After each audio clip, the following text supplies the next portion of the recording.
저희가 이미 많이 이겨왔기 때문에 이번에 당연히 이겨야 되는 거고. We'll try to make it interesting for them. I wanna make them sweat for it. I was born from the bottom, but raised to the top. I was born from the bottom, but raised to the top. I was born from the bottom, but raised to the top. I'ma keep on climbing, I ain't gon' stop. They will sweep the Flash. They will defend their MSI championship. They were looking to prove to the world that G2 are redeemed. 저희가 사실 지기를 원하는 사람들도 되게 많은 것 같아요. 물론 질 가능성은 좀 염두를 해야겠지만 저는 질 거라고 생각하지 않기 때문에 문제 없을 거라고 생각합니다. We are the best team in Europe. We can make them struggle.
Welcome, ladies and gentlemen, to our final match of the 2017 Mid-Season Invitational.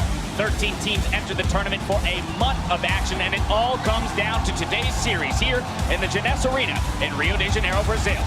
Hello, everyone. I am James Dash Patterson, and with me for this final fight are Isaac Gazelle, Cummings Bentley, Chris Papa Smithy Smith, and Joshua Jat Leesman. Gentlemen, we've made it to the end of the road. Only one more best of 5 to go before we crown our MSI champions. How are you feeling in this venue, which is electric? Pumped up. The fans have been so loud for so long, but not as loud as they've been today. All right, let's be clear. This has been going on for hours leading up to the opening of this show. Had to turn the sound up in my own headset just so I could make sure I hear you guys. How about you two? How are you two feeling? I'm absolutely loving it. I mean, the fans are so excited, and so am I. Everyone's hyped about this. I'm hyped. The crowd's hyped. I just want to get it started. Well, we're going to have to wait just a little bit to get it started before we get the games underway. Gentlemen, before we get down to business, it's time to meet the contenders for the 2017 Mid-Season Invitational Championship. Senhoras e senhores, deem boas-vindas aos finalistas do Mid-Season Invitational 2017. Representando a LCS Europa, G2 Esports. G2 Esports have killed Team Solo Mid. They've routed them. They've aced them. They're going to get them all. She is down. Triple kills to Perks and G2. G2 Esports take down WE, and G2 are redeemed. O técnico Young Buck. O reserva Upset. Jogando na rota superior, Expect. Na selva, Trick.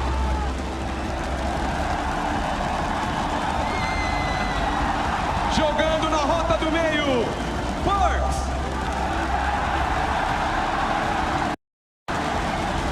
O carregador, Sven. E o suporte, Miffy.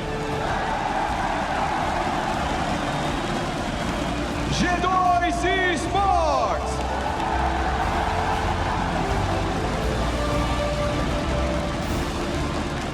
Do outro lado, defendendo o título do MSI e atuais campeões do mundo, SK Telecom T1. SKT dominate G2 to lock in first. Peanut follows it through for his 14th kill. They will sweep the Flash Room and they will do what they have always done, achieve victory.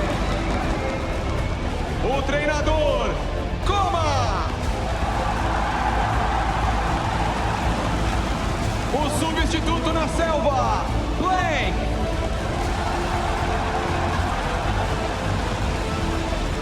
Jogando no topo, Rune. Na selva, Peanuts. Na rota do meio, Faker.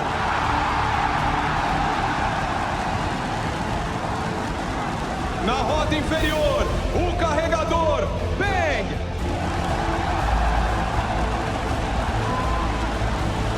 E o suporte, Wolf.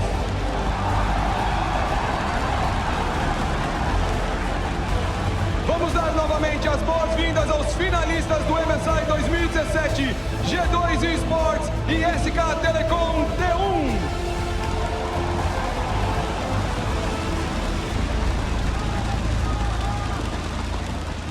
Cheers for both squads there, but no surprise that the SK Telecom roster there gets just an overwhelming decibel level in terms of the cheers that are coming after each of their names. I mean, I'm getting chills. I get these fans super hyped to see them in the LCK finals. The world fans don't get to see them that often. The Brazilian fans are making themselves heard around the world. That's absolutely right. Let's go ahead and get a refresher on how our finalists arrived here in the finals today. SK Telecom topped the group stage and beat Flash Wolves 3-0 after entering the semifinals as the #1 seed, whereas the G2 Esports Club clinched a bracket spot on the final day of the group stage and upset Team WE yesterday in a 3-1. And it was a very exciting match. I mean, not many people thought G2 would make it this far, and they've done very well to make it. And more importantly, this is the first EU versus Korea final, or rather EU representation in a Riot final since Season 1. So again, in terms of that redemption story, throw that out the window. These guys have surpassed that. They're looking for greatness. We still want to look at your favorite moments, though, from MSI. So hit us up at LOL Esports and tell us what's going on in your highlight reel. Be sure to include the hashtag MSI 2017 so we can check back in later today. For 2 years, though, SKT has been the best in the world, and they are here to defend their MSI title. But let's talk about what's different with this squad this time around. And it's been an organizational story, Dash and guys here, just because, remember, we almost forget that it's actually been 10 players, actually, that have made up that 2 years of domination. You think all the way back to 2015 Worlds, names like Marin and EasyHoon, of course, were in the equation then. Last year, we saw people join and end. Blank joined the team. Bengi, of course, no longer with the squad. Also, Duke has to be talked about. Blank as a substitute today, and the 5UC. This is a fearsome roster. Yeah, and speaking of the 5UC today and their new additions, Pony, he dominated the EU LCS, he dominated the NA LCS. Now he is dominating in the LCK, making a case for himself as one of the best in the world. And Peanut, this guy was already a monster, showing up huge at Worlds, and now for SKT, I believe he's the undisputed best jungler in the world. And I think it's easy to forget how impressive their sustained dominance has actually been. It wasn't until 2016 that a world champion actually made it even into Worlds next year, yet we're now talking about SKT winning every tournament for 2 years straight. It is absolutely unprecedented how they continue to rewrite history and continue to extend their legacy. Yeah, 3-time world champions, 2-time defending champions there, and the defending champions here of the MSI title. So again, that resume is ultra impressive, rather, and they're just looking to add more accolades to it. Now, G2 has dominated Europe and finally found success and redemption on the international stage. So now, what's left, right? It's reaching for greatness. Yeah, they finally delivered after a year of international disappointments, and you could tell how excited the entire G2 roster was. They just kind of seemed to relax a little bit afterwards. They were so happy about it, and now I wonder what their next level is going to be, because it doesn't end when you make the finals. You still now have to play SKT. And this was definitely a prediction I was happy to get wrong. I looked at the lineups and I said, okay, Trick is the big weakness here. How is he going to stack up to Condi, who had been the really big star for WE? And they rewrote that story. Trick came back man of the match. Man of the tournament, maybe I'm getting ahead of myself there, but such a big step up, and he was what facilitated G2 to end their struggles in the early game, really step up, and he's got that fearsome opposition today, but if he can do it again, I'm not willing to say G2 will win, but G2 will make one hell of an impression. And I mean, the thing is, yes, you're going up against the undisputed best team in the world, but you have an opportunity here. You have an opportunity to prove yourself as the best team in the world. If you take down SKT, you achieve greatness. Yeah, you see so many teams lock up when they play against SKT. G2 has kind of been through the locking up phase. It feels like they've kind of conquered that demon of being able to play on a big stage. But listening to that crowd at the start, I have never heard a crowd this packed, this loud during an introduction, and it's a new stage. I mean, it's a year's worth of weight and pressure off your shoulders. You've done what you needed to do to kind of get back to that status, right? Where now everything beyond this point is something that you're reaching for, and now you can do it with kind of unbridled aggression. Now, we need to talk about what G2 will have to do, though, in order to challenge SKT. Because it's one thing to say, all right, they've lived up to, you know, their goals for this tournament, but you still have this best of 5 to play. And SKT is no small opponent. So what are we looking for out of this G2 squad to propel them forward? Yeah, so the things that they've done the best is they've identified their win conditions, played towards that, and I feel like had very strong drafts. I feel like Young Buck obliterated Team WE in the draft phase in almost every game yesterday, and they need to do something similar against SKT, who have at times shown generic drafts. Now, we don't know if that's going to happen, but that's what they need to be able to do. I mean, they showed the biggest adaptation, I have to say, was one trick, short Trick's performance. But as you say, Young Buck's drafts in the second week, I think, were really impressive. You just look at their early mid-game focus. They actually dropped 11 minutes off taking the mid lane turret. You might ask, what does that mean? Well, it feels like the early to mid-game, the mid-game kind of begins when you take the mid lane turret, when you open up the map, and they were able to do that so much earlier, and that was really credit to Young Buck. And at the end of the day, you know, you can get a good draft, you can have a good individual performance, but you're going to have the best series that any of these players have ever played all at the same time to be able to take down SKT. Absolutely, but if we look at those individuals and kind of the matchups that they have across the board, I think with very few losses, sustained losses for SKT to look at, we have to look at the two that came in group stage. Faker kind of being the vulnerability of the team there, and if we look at Perks on the flip side of it, this guy has had a tremendous tournament. And it's so difficult to go up against Faker because not only are you going up against the best mechanical player in the world, his reputation also impacts the matchup. You need to be fearless and overconfident. Perks has actually been both of those things in the past, and that's the mindset he needs to take into Faker today. You know, and for Faker, people were questioning him coming into the semifinals. You know, he hadn't been having the best tournament, and then he put Maple in the dumpster. I mean, he absolutely destroyed that matchup, and that is the most recent games that he has played. Perks will be looking at that, and it's got to be a bit intimidating. And that's the thing, right? You got to be ready to go up against a faker like that, knowing that, hey, maybe he'll have an off day, but you got to be ready to play him at his best. Look at another lane. I want to talk about the bot lane as a whole here. We've always talked about Bang and Sven here coming into the tournament as these guys are stellar ADCs, top tier. Their supports, though, right alongside them. Wolf having a fantastic year, and Mithy, particularly in that best-of-5 series, really put up some fantastic individual play. And the other fun thing is that this narrative, of course, of SKT's dominance began in many ways at 2015 Worlds. These two bot lanes faced each other. It was SKT versus Origin way back then, and that was, of course, the bot lane matchup. A lot has happened since then, but the respect and also the skill of both these bot lanes are still equally respected.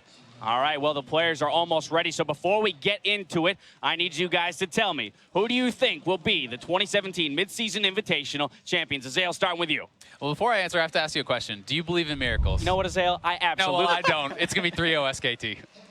All right, that was simple enough. You shut me down. No miracles happening today, at least over on that side of the table. Papa Smithy, what do you got for me? I mean, I loved what I saw yesterday from G2, but I think we are in an unprecedented time for us. Well, we know this already. I know what you're going to say, but we're in the middle of a dominance that we may never see again in League of Legends. So I can't go against SKT, but even as a Korean analyst, I kind of now wonder, what if? Absolutely hard-pressed to find a reason that SKT wouldn't win this game. Jack, can you do it for me? Or yeah, I'm not going to belabor this too much. I've seen so many SKT best-of-5s go their way. The last time they lost was at MSI, so we know it definitely can happen. And boy, I'd actually like to see it with the way G2 has lived up to every single challenge they've faced. But you can't go against the percentages in this case, and I think SKT will take it. All right, every analyst bone in your body up here is telling you SKT. It's time to pass it over to the casters to kick off the finals. As we go, Mithy tells us that while you can beat SKT, there's no room for error. Well, if we do get an early game lead, try to not make decisions that give them a chance to fight back. Just take it slow, play for a slow snowball, and build up on your lead slowly but steadily. I think that's the first thing. Don't go for trades. Don't just play a very slow and steady game. I think that's the main thing. Try to not give them fights because they're pretty good at the they're just good players, right? So if you try to fight them, make sure you get the right fight. Don't just fight them for no reason. Fight them with a purpose. That's probably the main way to beat SKT. Play slow and steady and fight with a purpose. Don't give them the fights they want. And I mean, it sounds really easy, but it's not.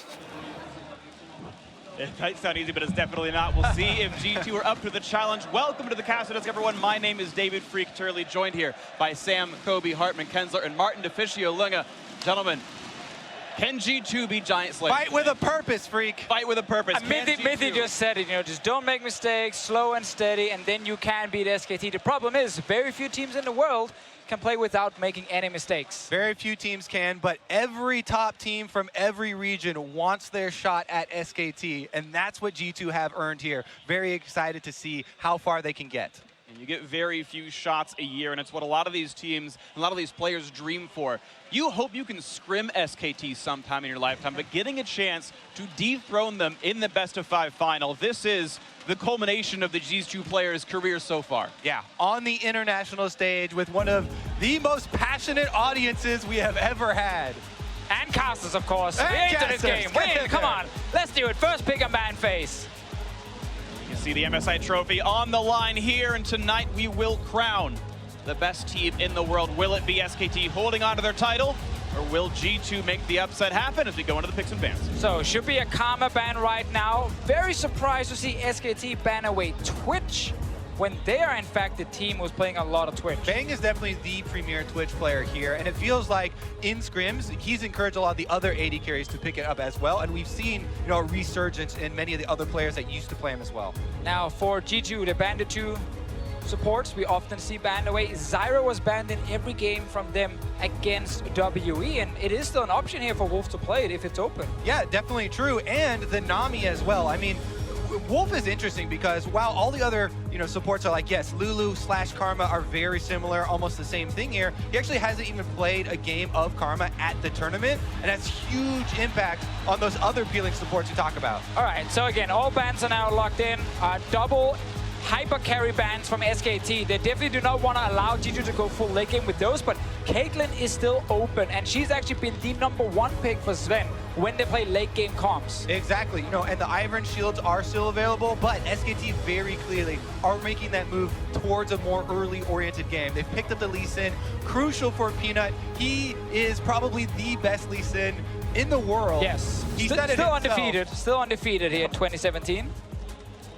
And now we'll see what G2's style is going to be. Looks like they do want to protect Sven in the back line. Graves is up, but they'd rather play Ivern here. So, as you mentioned, the Caitlyn, it seems very likely like it's locked in. Yeah, they basically have to take it here, otherwise SKT can steal it away. So I think this is really smart, and I think some missed opportunities from SKT with their very first bans here. It's not exactly the key picks for G2 they're removing. I think Caitlyn has definitely been a higher priority for G2 Esports.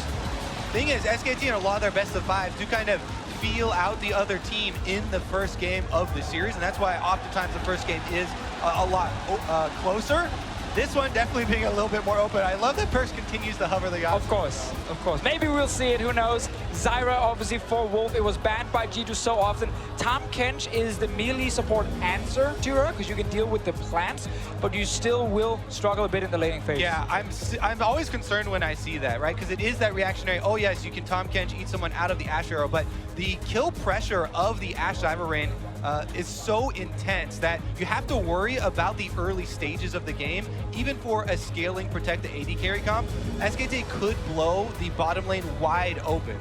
Definitely true. Now, Faker likes to blind pick his Orianna on blue side, which would allow Perks to get a last pick against it, a counter pick. And if G2 wants to keep going full late game, then there are quite a lot of mage options you can pick against it. I know Perks personally talks about like Azir as a champion that we maybe could see. Yeah, and I definitely expect G2 to save their last pick for their mid lane and just put Expect on another kind of semi-supportive, tankish top laner. Just give us Galio. Exactly. I mean, actually, Galio is a little bit of a risk versus Huni, because he has already shown his Fiora, and that is the counter matchup to Galio, so Expect needs to be careful if he wants to play that one. Well, the Fizz ban makes me think maybe there's a Rumble coming in here because they do have a tank and a half a tank in the support role and a half tank in this jungle position. You can go for a damage-oriented top laner. Picking Rumble blind against Huni is certainly a risk, but the comp at least fits.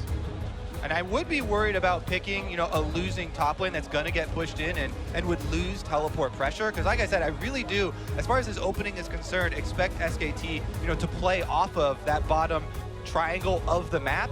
One of the big things that we've seen in this tournament is pushing lanes at level 1 have been very important in jungling pathing, and Ivern is actually exploitable as far as counter jungling early on if your entire team is in on the plan for the first 5 minutes. And with the Rumble here, we might just see Gragas come in from Huni as an answer to it. It's not like a counter matchup. Oh, Galio can be another one, like one of these two tanks, Gragas or Galio, to just farm against the Rumble and then be just a massive frontline in team fights. Orianna was actually banned away by SKT, so they didn't want to blind pick it, and it is the Cassiopeia we saw in the semifinal from Faker. And this SKT lineup will not lack for damage in the late game. This is definitely a very secure lineup here for SKT as Faker locks in the blind pick Cassiopeia here. But it's not really that risky because Orianna is already banned, and that is typically the mid laner people want to play against Cassiopeia.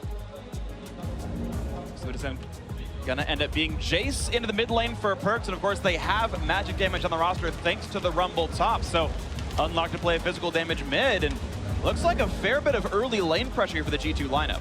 Definitely true, but I also think SKT actually runs quite a lot of early game, like very strong bot lane, and of course Cassiopeia's early laning is good as well. And I do expect SKT to try and play off that bottom triangle of the map here with Peanut as far as early pathing is going. Another thing you can do is force the enemy jungler into a path. We often see Peanut going for those invades and then having the team protect his own quadrant from a counter invade. See, the laners can do that, of course, as time ticks down. No more thoughts to be had here in this one.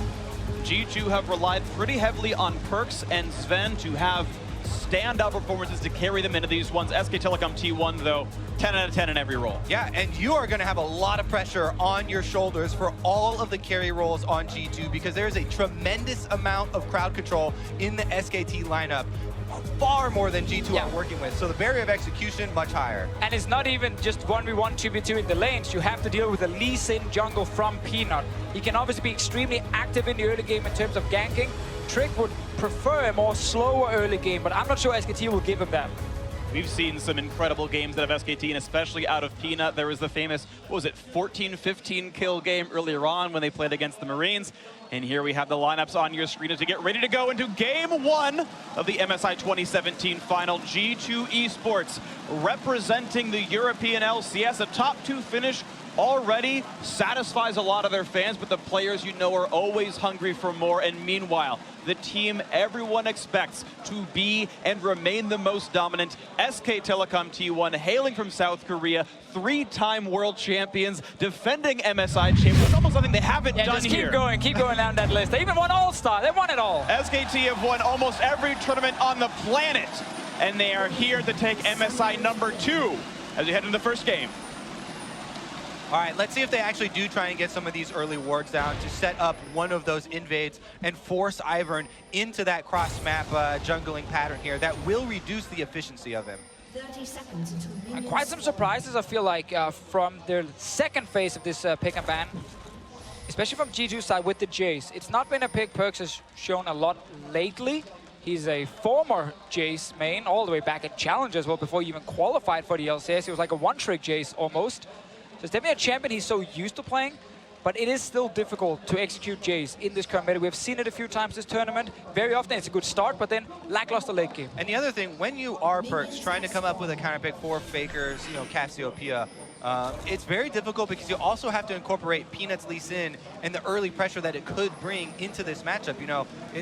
That plays into your mind when you're trying to take any of the early trades with Faker. I actually just think G2 got a bit surprised with the mid lane bans coming from SKT. The fact that SKT banned Orianna, which is the most played champion for Faker and his normal blind pick, kind of caught them off guard a little bit because it allowed that Cassiopeia to be locked in. And here are those early wards that we're talking about from G2 or from SKT to see where G2's early jungle pathing is starting. They had invades from both the Ashe and the Galio here to fully track Trick's start to this one, so Peanut can actually counter. As Deficio sees, and as the screen was up there, Faker has had an insanely good game at Cassiopeia earlier. 67 minions up at 15 minutes. Perks hoping to not have happened to him what happened to Maple. Yeah, that almost days ago. never happens. It should actually never happen again, having that massive lead at 15 minutes against Mabel. And not the same start here where, you know, you can see Perks already picked up some CS. Mabel didn't have any CS at, you know, 2-3 minutes. This is a bit interesting because Peanut, of course, with the wards, saw when Trick channeled, and he knows with level 2 Ivern, it's 37 seconds until that camp matures. So he's got until about 3 minutes into the game to steal if he wants to. Yeah, and they've clearly seen that this is the common power farming route for Ivern, one of the safer routes. So Trick is just going with his same side, a little bit safer, and Peanut not going in to disrupt any of those channels. Currently, Faker trading nicely with Perks in the mid lane there, though. Yeah, it was a bad trade from Perks, actually going in for those last hits, and then hit on to Faker. Bot lane, you can already see the Ashe Zyra, of course, is pushing in Tomkin and Caitlyn. That will just keep happening. And Trick on this Ivern here can't really help his lane enough, because it will probably lack damage, and it will buy enough time for SKT to counter gank it. Yeah, it seems like G2, exactly as Mithy was saying, are playing for that calm and steady game here, especially in the opening. They've got double Dorian shields coming out, you know, Perks even on the Jace in the mid lane, getting that single target damage reduction.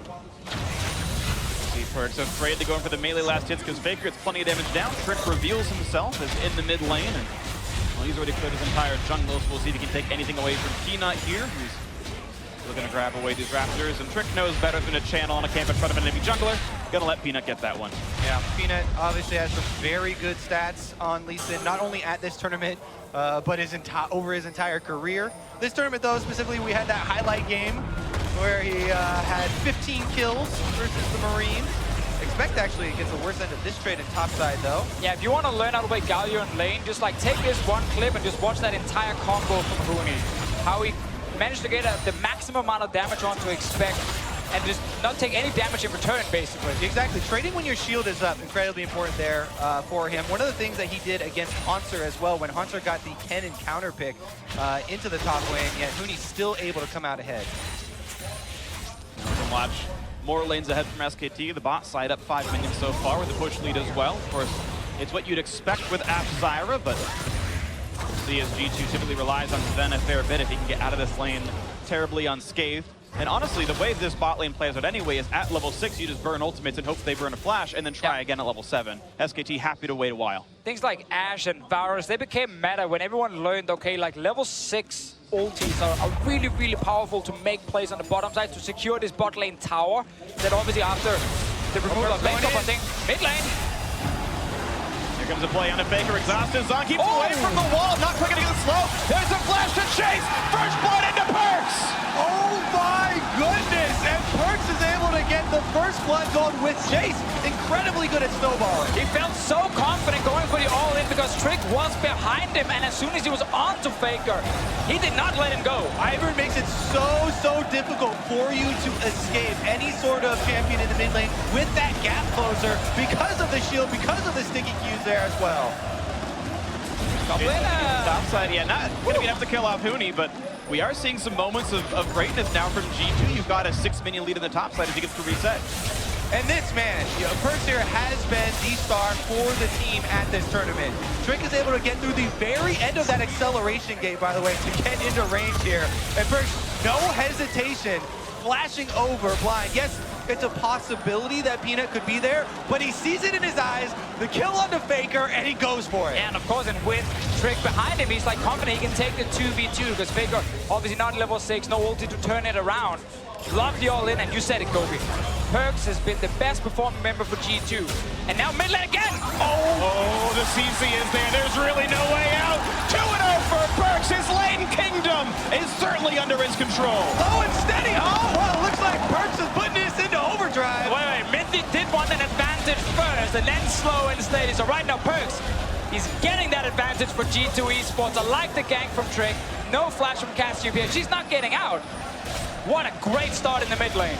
It absolutely is. And if you needed a way to win the game, getting Perks 2-0 is certainly going to be one of those. And look at this. Trick as well. He knows there's no flash. Flashes in for the guaranteed slow, and then waits for Faker to try and move around to be able to land his Q. Very nicely played. Repeat focus here. Just seems like G2 are working so much better with Trick, you know, calling him to these areas and focusing. I actually want to talk about that because I asked G2 yesterday, like, what happened to Trick? Why is he so good right now compared to last week? And they said they had team meetings where they were discussing, you know, trusting each other and what they would like about each other, and it paid off. Perks is in trouble now. It's in a 1v3. Acceleration Gate buys him some space, but can SKT re-engage on this? Flash glove for Huni. Expect does have ultimate on Rumble if they need a slow. They don't even need it. The backup is there, and Huni's teleport turns into nothing. A great escape by Perch. No summoners available, and no summoners used. Gets Rift Scuttler over to Peanut right now. Faker not feeling too confident in the mid lane after he's been ganked. Yeah, and deservedly so here. I mean, this is also an Infernal Drake as the first Drake, so this definitely benefits the team getting these early kills, getting this snowballing going. Trick here with the Ivern out as well, looking for the invade. Takes Raptors instead of contesting red. Yeah, and once again, it's all about trusting in Trick. So when he says, I'm here, I can gank, I can help you, you go for the play because you know he's there with you. And in the group stage, we saw, you know, them hesitate. He would go in alone, he would die. It's not been happening here in the playoffs. And I think what they need to do, well, they're going to continue to focus Faker. Can he dodge? Round 3 in the mid lane. Root is there, and Faker pops the barrier. Gonna get knocked back, staying alive a quick second longer, and it doesn't matter. 3-0 for Perks. So Trick is just camping the mid lane, and Peanut, he's nowhere to be seen. He's just farming and farming and farming. The wards around the mid lane are just not enough for this Cassiopeia. And those wards should explode for G2. The vision now could be incredibly difficult for SKT to get a handle on, and that would be the first step in setting up that crucial Infernal Drake to continue the snowballing. Perks did say before the tournament that he wanted Faker to be known as Baby Perks by the end of the MSI. Now Faker has died 3 times, obviously with help from Trick as well, but that's 3 kills to Jace. But that is still all credit to Trick when Peanut gets his undefeated Lee Sin, the king of early game jungle champions, and it is Trick who is very clearly out-ganking Peanut, a player that, by most people's metrics, is the best jungler in the world, and Trick is outperforming him. On Ivern versus Lee Sin as well. Incredibly impressive for G to start out this way. Now Perks is also going to be able to benefit from Ivern's double red buff here. Take that one on Jace, so it's not going to get easier for Faker. Meanwhile, the bot lane has managed to stay even in CS. The tower's taking a little bit of damage, but not too bad for G2. Top lane is now winning in CS as well for Expect, so all the lanes are doing fine. And the teleport will come up even earlier for G2. They've got the Rumble ultimate ready to go for this Drake. I just continue to set up this Drake, because that Infernal Drake, this is where the game really explodes. Yes, there's a good lead for G2, but as you know, Minty talks about, you have to continue through the mid game and not give up those objectives. Yeah, what most likely will happen is that G2 makes a power play on the map through mid lane first and then moves Perks to the bottom lane. So there's basically a free dragon that no one can contest. Can I just shout out the casual turnaround there from Perks, getting the ultimate from Faker on Jace. Oh, your Infernal Drake is gone now. Equally casual steer here on the Infernal. Oh, G2, they're gonna be sad about that one. Not having a ward to actually see that the Infernal Drake was attacked. And some of that is the bot lane pressure from SKT's duo. Trick has been ganking well, but he's only been ganking the mid lane. So Faker's pushed back, but Vang and Wolf continue to provide the safety to Peanut that he needs to take the Drake like that. Yeah, no matter how many times we bring it up, the objectives, so important for SKT. When you get caught up in getting kills on Faker and the vision starts to explode, SKT never relent though. Peanut, very good, opportunistic steal there on the Drake. I do want to track how G2 then uses that vision in the river, because it was something we talked a lot about yesterday, where G2 would get an early lead through mid lane and then not really get enough control ward down, so they wouldn't really choke out the enemy. Right now, you can see in the river, there is still some SKT wards and not a lot of control wards from G2. They were just killed. These are the wards remaining. And SKT actually have enough vision to still play around this mid lane with Faker. He can spot the gank now at least. We'll see if that happens right now. Ivern pretty far behind now in the tri-brush, looking for a ward to kill, and nothing to happen for Trick right now. Mid lane pressure for Perks, though, as Faker has been pushed out of the lane. Looks like he's going to take that recall, and it's recalling right in front of a cannon wave, which will potentially mean a bit of turret pressure, at least some turret damage, as Perks is going to match the recall. And again, remember that all of these kills are going to him. These are all going to Perkz. So the lead that G2 has to be utilized if they play around Perkz. So they need to create more plays with this Jade. Yes, exactly. Mid lane pushes in, then Perkz, together with Trick, they can move as a group, and they can go top lane, maybe go for a kill on Hootie. That's the risky one because he's a Galio, or then go bot lane. Squishy members.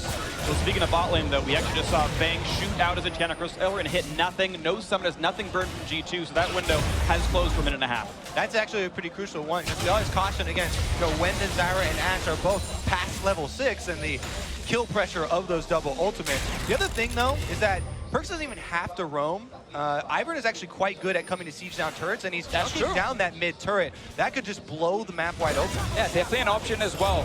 You see G2 on the top side here. They're trying to set up these control wards so Trick can keep ganking mid. He's coming now, finding Faker again. Looking for the play, 2-on-2, Peanut over the wall. Will he join? Not in range for the safeguard, but now a 1v1 Faker versus Trick. Not one the Ivern typically wins, as Daisy now comes to support the rest of his teammates. Here comes Expect around the back. The knockup turns into Faker. The barrier doesn't even matter. Kill comes through to Expect. Nice pickup there as Wolf joins the fray. It means nothing. And God is feeding right now before your eyes. 0-4-0 Faker. All the deaths from SKT. What's a god to a non-believer, Kobe? Perkz, he's going for the kills with Trick, with Expect. Even Minty joins in. Everyone's just going mid to kill Faker right now. Feasting on bread right now. The body is here for them. Perkz and the rest of G2 Esports up to a 2,000 gold lead, 15 minutes in. And for a team that was struggling with early games in the group stage, struggling with Trick as a player in the group stage, that player in this team has certainly stepped up. The win over WE was a nice upset, but now they are definitively ahead against SKT. And you need to do this in the first game against SKT in the best of 5. We have casted so many of their big games here. Whenever you take down SKT, or at least you challenge them, it's game 1 where you really have a chance to upset them, because they normally adapt extremely well. Now Faker here, he's not using flash early, could have just gotten out of this fight straight away, but he keeps fighting because he thinks he has enough backup. And this is the moment where people bring up hubris a lot, especially with players like Faker, where everyone's always talking about he is the best player in the world there. Stays very long, he actually wants to trade back into these heathens that have killed him. But Trick played that fight so well mechanically. He drew backwards against the ultimate, dodged several Noxious blasts that would have allowed the E-chain. That's not going to happen, but we still see the bastion of strength for SKT. Looking for first turret in the bot lane, Sven down to 600 health. Redemption from Ivern just to heal him up for a bit longer, but SKT can certainly crack the base down through bot lane. Yeah, this bot lane here is going as planned for SKT. It's not about getting a kill, it's just take down that tower. Minty's going towards mid lane. Remember here, Faker wasted his flash. Gonna race? And the last one, they're going for mid tower. Yeah, G2 should be able to win this race. They already have the minions there, and first turret gold is crucial in continuing this advantage. That is incredibly important. There was not much extra time for this one. One more wave, that bot turret likely falls. So impeccable decision-making by G2 to claim first turret gold through Perkz' lane. Just a great call under pressure. Few seconds before that, Peanut was looking for a dive in the bot lane, and then G2 just turns it around instantly with the time Kench ulti. A little bit more of the young Wolf down to 500 HP, flashes the wall, and I think that's going to be enough to sate Perkz' thirst right now. 2,000 gold lead still remains for G2 as they continue to try to keep the pressure. It is good to see Perkz playing with his confidence to charge down and get that extra summoner burn, but I would much rather see G2 have the confidence of vision. Have the confidence because they have the deep ward to be able to see that there are no members of SKT for backup there. Must feel so good right now to be Perkz. Going into this game here, everyone is talking about now you're playing against Faker, now it's going to be so hard for you. And then together with Trick, the 2v2, or basically the 2v1, was executed so well by G2, and they pick up so many kills. Like Cassiopeia, when she's behind, is not a massive threat, because it's hard for her to get in range to deal enough damage. And there is enough CC and AoE on G2 to take her down there. Perkz has definitely emerged as one of the big heroes here, but Expect might be the next one targeted. Can he get away from all of these ults? SKT looking for their first kill on the board. There's the flash, dodge away some of it. Fang still saving the ultimate. Not going to put it yet onto Expect. I am actually a bit shocked. Maybe it was down a few more seconds. I think actually that was the case. Did not have the arrow available, was 90% of the way there. Now it's up, and they just shot him. And that's going to be Peanut against the wall. Easy kick in the queue. There's going to be the kill picked off. The first one in for SKT at 16 minutes. Can G2 get something on the other side? Seems like it's just Perkz pushing for the tower. It's a Galio. He's hard to dive, and he does offer wave clear. And I think they should focus on the turret, on the objective. Try and get the turret down first, because they can retreat over to the neutral objectives like the Cloud Drake, and the outer turret's much more important in setting up those wards that you can now see in the red quadrant. It's a really good thing, though, for SKT to trade objectives when you're already behind. They're getting a kill top and going to get the tower top as well. So they actually win out on this trade, maybe even Rift Herald. Even if it goes over to Peanut, it's a small win. Exactly, and these small wins do stack up. Peanut stole that Infernal Drake. That is something that increases in value over the length of the game. And SKT are not that far behind. They've clawed right back into this one. And it's just the amazing thing. When a team can fall behind in the mid lane, their mid laner is 0-4, and they're still able to make plays on the side lanes and actually keep this game so even. This is just their play on expect. Once he stays, well, then there's no way out, and he's going to go down. Really liking that play, how Peanut really maximized the crowd control. Not that Effect is getting out, but Ash is going to stun, then Zyra's going to Ruse, and we'll wait longer and longer until it's finally time to ult into the wall, make sure it all happens. And you see that Peanut actually was the one doing into the Rift Herald buff. He's the split pusher in a certain extent.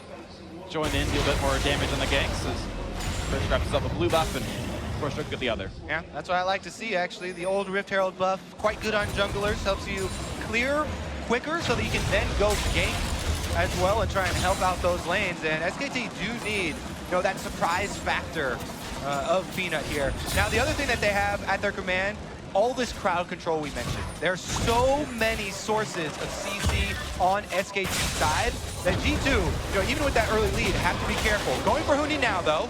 Huni very tanky, but it's in a bit of a 3-on-1. Flash over the wall, Visa gets followed by Perkz thanks to Root Caller, but it's a very tanky Galley. The rest of the SKT showing up right onto the equalizer now. Peanut gonna be not able to help this one out as Huni falls down. The stun on Perkz, redemption buys the time. Red buff gets stolen, nicely done. G2 a kill in the opposing jungle. Yeah, really good force there by G2, knowing that Faker is top. This Cassiopeia, no way of joining that fight, so they run him down and are able to slow for the kill here.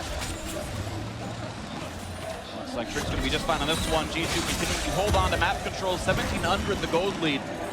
It is certainly not stretching. Mythy talked about taking small, safe advantages that cannot be abused. But if you just don't stretch your lead for 40 minutes, you have to feel SKT's late game shot calling will come back to bite you. Yeah, if you're on G2, you're most likely waiting for Baron to spawn as well and use that as an objective. Faker, he wants some revenge here. Yeah, and not only the late game shot calling of SKT, but their scaling is quite nice as well. Cassiopeia should be able to catch up as long as he's able to get some farm in him. I'm actually a little bit surprised that Perkz has gone down to the bottom lane and played on that side when he's already taken the tower, because the last outer turret for G2 here, it's top lane. That's the target for them. They can put Caitlyn up there and use her to try and take it down, but Perkz is your strong member. He's the man you want to play around, so he needs to be in the lane where you actually want to take down the objective. Very tight timings here, actually. Asher only a few seconds away from being available. You have to imagine that would force a first flash, but thankfully for him, that arrow not available, was used fruitlessly in the last fight. Stays okay for now. Couple of crucial, team fighting items coming in here for G2 as well. Ivern is the support man for this squad. The Locket plus the Redemption, at 20 minutes is a very big spike if you do get caught up in one of these jungle fights. Let's see what comes in next. As you mentioned, jungle fights are very good. Faker just now on a power threat with his blue buff. That Baron has, of course, Fawn, but looks like G2 are not in a position to fight for it yet. Yeah, and with this lane assignment from G2, they don't really have any map pressure at the moment. They're just kind of catching waves, despite actually being the one with the very fed mid laner. If they put Perkz top lane, keep the Caitlyn mid, then they still have these 3 winning lanes, or at least lanes where you can put some pressure. Caitlyn can just hold mid and wave clear, and then top lane is where Perkz can push in Faker, and you can actually take that tower. Yeah, and he's on his way now. Even with those advantages, you look at it from SKT's side, and you kind of have to marvel at how the poise of this team. Even being down 4 kills on Faker early on, they're still so close to goal, still have that Infernal Drake, and still are keeping up their side wave pressure. They're the ones actually getting the first pushes on these waves. Exactly. You just saw that top lane where Perkz has no interest whatsoever in pushing into Faker there. He's 3 kills to 0-4, and he's like, yeah, I will trade minions with you. Maybe we'll meet up again later. Now, he knows, though, that Tom Kench can come in and join as well, and suddenly it's multiple members from G2. So Perkz should feel confident that getting the control in the river, this is exactly the setup we wanted to see. We just talked about Perkz near that tower they want to kill. He's the strong member. He's the man that needs to carry them forward. They do have to watch out for all of the counter crowd control. Galio ult is definitely something that can trap you. Zyra will set him up. They can keep him in the area for a long time. So tempered aggression is what's needed from G2 to try and keep up their advantage. And they need to make sure they don't just give up the mid lane either. You want to keep that wave in the middle near the river, just push it down so there's no tower down for SKT, and then you can move first with the Tom Kench ulti. See what moves can happen right now. G2 have been afraid to pull the trigger on that top lane outer turret. Instead, looks like they're going to play around this Infernal Drake spawning in just 1 minute. They'd love to equalize the advantage that SKT got. And SKT should make the adaptation to bring Faker down around this area if they have any intention of even, getting vision down there, because otherwise, G2 can force away from him, and he's no way he can join that fight. They are giving up the top turret in exchange for trying to get down to that Drake. Yeah, as you can see, Huni with the teleport is top side. Perkz did get that down to about a half, so maybe that can be attacked again. Nice stun onto Sven. They'll fight in the mid lane. Here comes a flash follow. Peanut wants to the knockback. It's there. Beautiful execution. Wolf takes down Sven. Will the fight continue? It's a 5v4, and the map Huni is not teleported in. Trip down to 1,000. It looks so easy when SKT sets up a play like that. It's just chaining the CC and the knock-up. Sven didn't even get to a flash. He thought he was safe enough. He did not expect so many members to come flying over that wall and just keep him in place.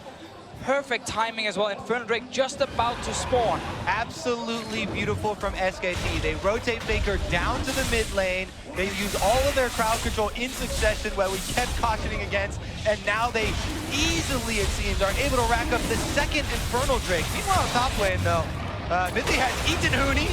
Yep, decent damage there on a tank, still has flash, not choosing to use it to get away from the equalizer. Burns it now and jumps over the wall. He should be just fine. Expect, though, actually wants to chase and takes him down. Huni did not flash in time into the mid lane. A kill for Perkz as well, but the chase is on, and Trick might be dropping with this one as well. The slow is there. Should be a quick 2 kills. Can Sven stop any of it as Faker wants into this one? Double kill quickly for Peanut. Now Mithy on the wrong side of this one. Pops the shield, won't matter. Peanut flashing the chase. Gonna get that one picked up. Bang, next one on the block, but he's gonna survive it and will not go down. SKT smash that fight open. Bang is insane! Are you kidding me? They're going for Baron after this as well. Sven is up the lone man defense. He knows it's a 1v3. He's got some room to work with. There's no hard CC left available. Just getting us a flash away from that one. The arrow would come back for Bang. And it's still a lot of damage onto this Baron buff right now. Can't zone in, can't get much done as long as fight is up. It's him! Oh! It was a close timer, but Peanut gets it. And SKT now with a commanding lead. All right, we all saw that one. We all saw that one. This whole thing, though, started when Bang hits the arrow on Sven. It forces then G2 to make a play on top because they can't get Drake, and everyone is now split up. Wolf, no flash, he goes down, but you can see on your minimap, Sven is coming from base, and 2 other guys from G2 coming from top lane. And look at that, no hesitation from Bang, flashes right over, absolutely melts G2 here, racks up the kills, and chases off all new coming challengers. And it's these very quick plays Mithy wanted to avoid. He wanted a calculated play, but like, okay, now we can set up a Drake, now we can go for top tower, and then when an engage happens they don't expect, SKT just turns it on, and it's very quick decisions happening right now at a very high level, and suddenly SKT now sits with Baron buff. Exactly, and we continue to marvel at the mid-game poise of SKT. No hesitation, complete accuracy in pulling off play after play after play. Now they're the ones with Baron, double Infernal Drakes, and a 3,000 gold lead. Just like that, SK Telecom, complete control of this game. So Sven in the end used the flash against the Ashe arrow. He's sitting right now thinking to himself, why didn't I just flash the first one? Could have avoided this entire thing. But now it happened, and now SKT are going for mid tower. Looks like there's no chance to defend that one at all. SKT with complete confidence able to keep pushing up to this one. Gold lead already about 4,000. Completely flipping what had happened in the early game. Faker still a KDA below 1. Doesn't matter. It's the team play that's important. SKT have it in spades here. They will stop short of mid lane tier 2 for now. G2 may have run out of steam already. Well, let's see if they can bounce back. It's not the same like super late game scaling comp we saw in the group stage. It's just Ivan here who's kind of protecting in terms of shields, and then of course Tom Kench with Devour. But no one is really buffing up today. There's no Nuno block for it. It's more on perks than expect as well. Even then it's a gold deficit. You feel like Cassiopeia is going to outscale the Jace, and even Sven is down about 1,400 gold under Bang right here, so that Ashe is going to take off flying. And again, I keep bringing up how many tools SKT actually have, how much crowd control. It makes life of these carries on G2 extremely difficult, having to navigate around so many different cooldowns. And how often we've seen this again, when G2 or whatever team is facing SKT in the first game are getting early advantages. No panic from SKT's side. They didn't manage to outplay them in the mid game and take back that goal lead, and we're still only 27 minutes into the game. Like, it's still early. And now these teams are suddenly not as even as we saw earlier in the game.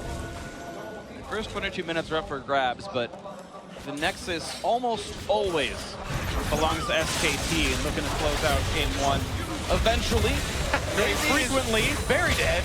Yeah, goodbye Daisy, sorry. Pushing up Daisies at this point, I guess.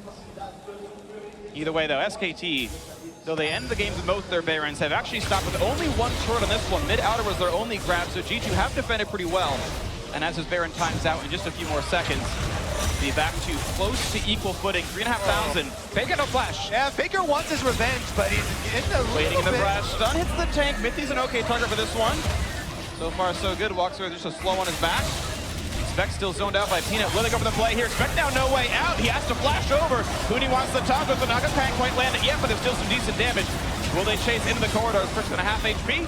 Disengage for SKT. Yeah, if SKT had the arrow, still maybe pull the trigger on that. You can see Lee Sin going in for one of the kickbacks, and having the damage reductions of Galio just adds so much, comfort there if you are trying to make that big play. But holding off a bit, gonna farm the map. I also like all the ninja tap you see on SKT. They know they're getting so much physical damage. Jace's lethality from the Ghost Blade is not going to do a whole lot once you start getting some of these small armor items in. Even Bang just got hit by Shock Blast, but the shield from Lee Sin was actually enough to keep Bang just at full HP. And let's toggle the vision for a moment here. G2 playing against SKT, they have almost no area of the map they feel comfortable in. It's entirely dark. Their own jungle is dark and full of terrors at the moment, and Perkz wandering through, trying to get some semblance of control back for the team. Definitely a difficult road ahead for the European LCS's #1 team for 3 splits in a row. G2 Esports finally getting some international success.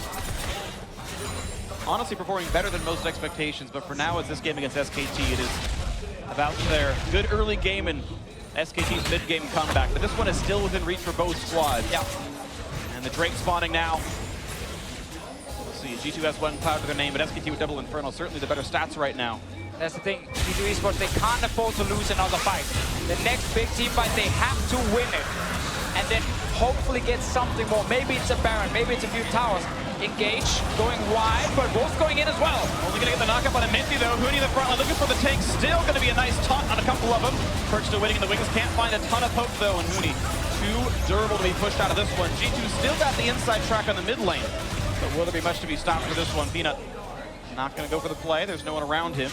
Yeah, there they go. Almost half of the crowd control missing here for SKT as G2 good evasive maneuvers to avoid the Ashe Arrow, avoid the Flash Zyra, and be able to retreat. But we can see how little damage they actually deal onto Huni when he jumps in. Sven right now is trying to get, further into this late game. A little bait here to see if you can force maybe a flash. Yeah, maybe flash the Devour or something like that. It's a nice little play there. Peanut gets nothing for it though. Red buff gonna be grabbed cleanly by Trick, and someone can walk over to get that one a little bit later. I am still a little bit surprised with, as you mentioned, several of the important ultimates being used up by SKT without much purchase, and G2 still say we don't want to fight. Even if half your ults are gone, we're still afraid of SKT. It's because SK Telecom never blow everything at the same time. The Ashe and Zyra used offensively, Faker's got his trump card. The disengaged Cassiopeia ultimate ready for that G2 aggression, and they don't get baited into it. Now, if you are also able to play, you know, like Perks did earlier in lane and bait out that Cassiopeia ultimate, then you get to check all of the boxes and try and actually then win the DPS fight. It's also some of the limitation of the G2 comp that, you know, we talked about much earlier, how they had to really get rolling in the early game with the Jace, because playing Jace in the late game is very, very difficult. You're not tanky enough to just jump in hammer form in melee range to the back line. So you have to kind of poke around and then hope someone is out of position. But SKT, when they're the ones engaging, it's hard for Perks to kind of find that one guy he can actually try and dive onto. Oh, that scaling of the Cassiopeia we talked about is definitely in full effect. He was able to stabilize and farm. He's almost level 18 now and feeling quite confident as they head right back down the mid lane. Gonna let Faker purchase here. Even though G2 have got some important vision around Baron, it's mostly just gonna stall out until SKT move in again. Huni already pushing down bottom to create that cross-map pressure. Might be the objective here, Freak, for G2 Esports to try and force something. They're actually just starting it straight away. Uh-oh. They're going to hope for a bad play out of SKT, but they're coming right away, so it's going to be a quick disengage and a quick turnaround to get the fight to happen. Can they get anything to happen? Stunn's going to land on the front line. Peanut now in the front as well. Here comes Huni, a heroic dive in, and a great knock-up as well. The follow-through is in. Look at the damage there, but they've already picked up one as expected. Dead, and SKT continue to exert the damage output. Minty's going to be next up soon. Perks will get a trade kill for one, but Trick running out of health, and Sven can't get much down either. Perks going to hope to make a little bit of vengeance on this one, but Huni's still on the chase. Peanut as well. The kill comes in. Triple for the SKT jungler. Bang will be felled. But Sven is next up with a chopping block. He can't get away from this one. Faker hoping to make the kill happen, and he will make it go. 4-2 advantage SKT. Perks has been able to take out the backline there with the AD carry and support, but SKT 3 members control of the Baron area, and Huni can easily tank it. That was the best fight possible for Perks, because he was actually left to go towards these squishes here. The problem for Perks is the rest of his team behind him couldn't do anything against this engage with Huni coming down with the Galio. Hit multiple members with the knockup, follow up by the Zyra. Exactly, the layers of crowd control we see from this composition from SKT utilized effectively there. Perks though, he does get 2 kills back and a turret back for G2. SKT, let's see what they can do with this Baron buff, because they're definitely coming for at least secondary turrets.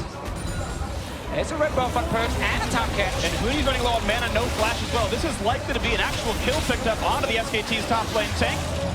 Maybe going to kidnap for a little bit longer, but look how long it takes to kill him. Going to go back for the crowd control. The Ashore coming by, not going to land on a much though, and G2 actually just have to disengage. They get nothing for it. The benefits of building full tank there. Galio, nigh indestructible, as SKT are back out on the offensive. 7,000 gold lead, Baron buff on mid lane. 2-2 immediately going to drop for this one, and G2 may have to surrender even more of their base. It's already rare form. It took more than one Baron for SKT to win this game, but yeah, they are certainly so far ahead. And you mentioned the scaling before. The Cassiopeia Faker has gone from 0-4-0, picking up 2 kills and 5 assists without a death. Watch this fight again. Let's try and see how much damage Bang and Faker actually deals here on these carries of G2, because they get in at first with all the knockup, but then the Rumble forces Bango, and it's Faker just diving in with Huni and Peanut. Aggressive move from him, so even with Perks killing the bot lane of SKT, because Faker played so aggressive in the fight, SKT had enough damage to take down the backline of G2. Yeah, and even just trying to count the time there that G2 spent knocked up by SK Telecom crowd control. They actually walked into that Galio ulti. They could have stepped away from it with at least 4 of the players, but they got hit by it, follow-up CC, and then you all will die. You can see decent numbers had come out, but look at just down the line. Everyone in SKT actually performing pretty nicely. Peanut, most kills in the game, second most damage of his team in that fight. Second most damage of anyone in that fight, as he did out-damage Sven and Perks. And the Lee Sin, though it didn't have quite the same early impact that Trix Ivern did, he's certainly done incredibly well in the mid to late game here. SKT are actually still taking their time with this one, though. This is a much more tempered game than ones I had seen from SKT earlier on.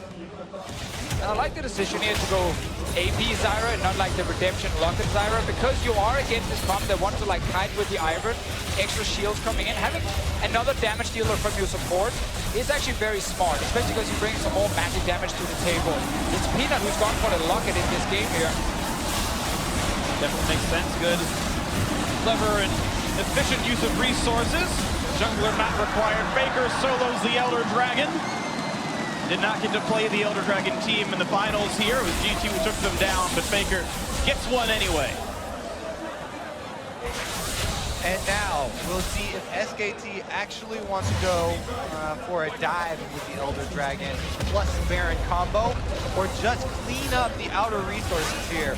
Still working on the top lane is Huni with the Galio. Technically, he does have teleport and ultimate available, but SKT on all fronts pushing in. Mid lane inhibitor gonna fall with one more auto attack. Down it goes. And SKT have cracked the base. 12,000 gold lead. Inhibitor likely to fall as well. Baron buff still on for a few more seconds. And SKT managed to use every piece of it and hit falls. Getting one inhib is so important to put some more pressure in the mid lane without even having any champions there. SKT gets top tower as well. Baron buff is gone now. Still have the Elder Drake buff, so it's hard for G2 to actually fight back.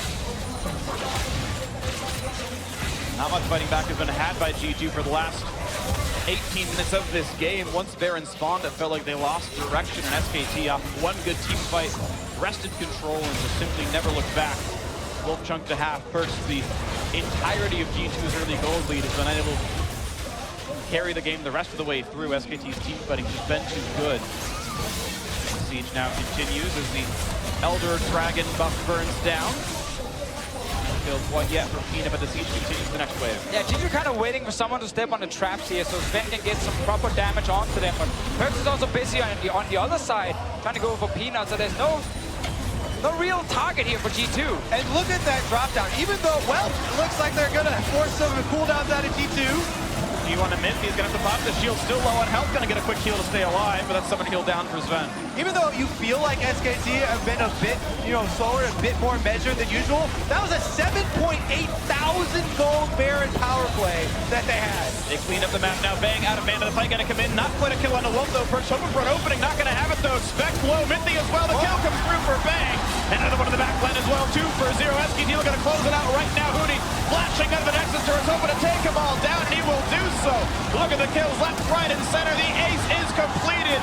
No one dead for SKT, and the dominance continues as South Korea's SK Telecom T1 will close out Game 1. A very, very good start from G2 Esports, picking up kills in the mid lane, getting the advantage. But when they had to then step into the mid game, where Mithy said, we do not want to take any chances, when it's played slow and steady. They tried, but Sven got arrowed in the mid lane. They lost the Drake, they tried to force a play on top, and suddenly SKT, with much faster shot calling, managed to find fights and kills and then Baron. This is what I like more than slow and steady, is SKT off of one fight just erase all memories of what an early game lead may have looked like for G2. One single kill on Sven turned into a minute later